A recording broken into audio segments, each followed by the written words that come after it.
महात्मा गांधी काशी विद्यापीठ वाराणसी एवं Indian academy of health psychology के संयुक्त तत्वाधान में 22 से 24 नवंबर को समग्र स्वास्थ्य में अंतर विषयक अंतर्दृष्टि विषय पर आयोजित 9वें अंतर्राष्ट्रीय सम्मेलन में कुल 2 प्लेनरी सत्रों में professor Asha Srivastava, forensic science university Gujarat, professor Pakamaini Mathur, Gujarat विश्वविद्यालय, प्रोफेसर तुषार सिंह, काशी हिंदू विश्वविद्यालय, Anand Verma, founder director, let's learn law, Noida, ने अपने व्याख्यान दिए। वाराणसी से संतोष कुमार सिंह की report. has very rightly given a wide range of intervention approaches applicable to the individuals with dermatological problems.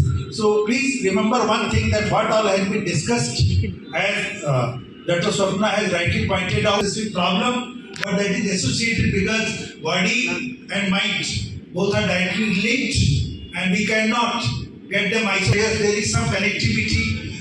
This will have direct or indirect implication for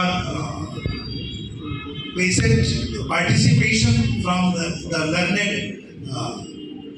delegates, and I am equally and rather equally grateful to all the learned speakers. Sir, मैं professor Shefali Verma Thakral हूँ, मनोविज्ञान विभाग में professor हूँ और training and placement cell की director हूँ। आज सेकेंड डे का आयोजन है, क्या कहेंगे इसको लेकर? सर, आज का जो सेकेंड डे का आयोजन है ये प्लेनरी सेशन है, साथ में हमारे साइंटिफिक सेशन चल रहे हैं, 5 scientific session, 2 symposium and 3 primary sessions आज के दिन का है, जिसके अंतर्गत हम जो हमारा होलिस्टिक थीम है, होलिस्टिक हेल्थ केयर पे जो हम बात कर रहे हैं, जो हमारा थीम है अंतर्राष्ट्रीय सम्मेलन का, जो महात्मा गांधी काशी विद्यापीठ और Indian academy of health psychology के संयुक्त तत्वाधान से आयोजित है। तो जो हमारा होलिस्टिक थीम है उस पे हम हेल्थ इशू के साथ साथ हम ये भी बताने की कोशिश कर रहे हैं कि हम किस तरीके से वेल बीइंग की तरफ जाए और जो एक्चुअल में जो मानसिक समस्याएं हैं उनका एक्चुअल रियल निराकरण।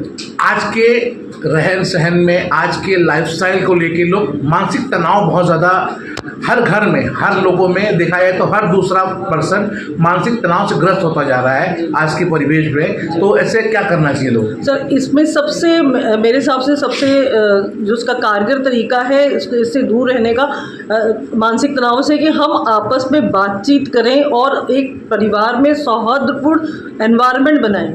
जिस वजह से जो ये समस्याएं आ रही हैं वो इसी वजह से आ रही हैं क्योंकि हर एक पर्सन एक ही परिवार में रहकर अलग फील कर रहा है, और वो साथ में बैठ कर के बातचीत करे, अपना पीयर ग्रुप बनाए, फ्रेंड्स का ग्रुप बनाए, अपना एक सर्कल बनाए, तो ये समस्याएं धीरे धीरे ख़त्म होती चली जाएंगी। ठीक। मैं प्रोफेसर आनंद कुमार, मैं पूर्व आचार्य एवं अध्यक्ष मनोविज्ञान विभाग, मैं यहाँ से 2016 में रिटायर हुआ। इस समय मैं Indian academy of health psychology का राष्ट्रीय अध्यक्ष हूँ। कल हमारी 9वीं अंतर्राष्ट्रीय संगोष्ठी थी Indian academy of health psychology की, जिसमें देश विदेश से कुल मिलाकर के 600 से ऊपर डेलीगेट सम्मिलित हुए और 20 राज्यों की इसमें प्रतिभागिता रही।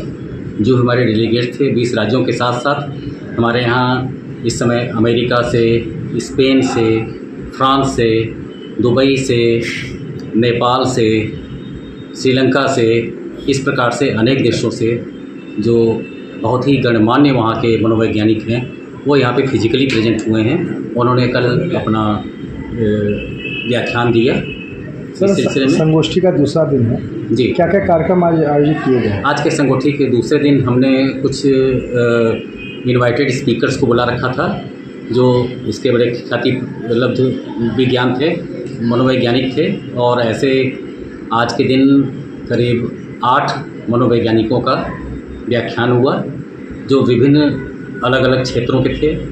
स्वास्थ्य मनोविज्ञान में कोई डॉक्टर, कोई सोशल वर्कर, कोई साइकेट्रिस्ट, कोई हेल्थ साइकोलॉजिस्ट, कोई क्लिनिकल साइकोलॉजिस्ट, इस प्रकार से अलग अलग क्षेत्र के लोग थे जिनका व्याख्यान प्रस्तुत हुआ। सर, बात की जाए कुल लेने के आज क्या निष्कर्ष निकला है? आज का निष्कर्ष ये निकला है कि जो हमारे यहाँ स्वास्थ्य की समस्याएं हैं वो पोस्ट कोविड बहुत अधिक बढ़ गई हैं। बहुत गंभीर रूप से इस समय हम लोग हेल्थ इश्यूज़ का सामना कर रहे हैं और इसके लिए सबसे बड़ा जिम्मेदार है हमारी क्वालिटी ऑफ लाइफ बहुत डिटेरियोरेट हो गई है पॉल्यूशन के कारण। इन्वायरमेंटल पॉल्यूशन, ग्लोबल वार्मिंग बहुत ज़्यादा हो रही है। आप देख रहे हैं नवंबर में टेम्परेचर हम लोगों ने, मुझे नहीं याद है कि मैंने पिछले 30 सालों में नवंबर में ऐसा टेम्परेचर देखा होगा। तो ग्लोबल वार्मिंग की समस्या बढ़ रही है। फिर दूसरी बात है कि हमारा खान पान, रहन सहन और लाइफ स्टाइल बहुत बदल गया है।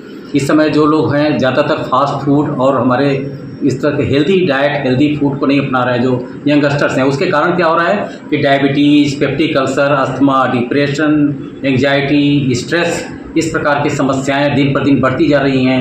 पारिवारिक तनाव बढ़ते जा रहे हैं, डाइवोर्सेस बढ़ते जा रहे हैं और पति पत्नी के बीच में वैवाहिक संबंधों में अनेक तरह की समस्याएं बढ़ती जा रही हैं। क्या कहना चाहेंगे लोगों से? तो इसके लिए सबसे बड़ी ज़रूरी बात यह है कि करना चाहते हैं कि अपनी लाइफ स्टाइल में इनको सुधार करना पड़ेगा और अपने खान पान में, अपनी जीवन शैली में जब तक सुधार नहीं लाएंगे तब तक इस समस्या का कोई भी निराकरण दूसरे किसी माध्यम से संभव नहीं है।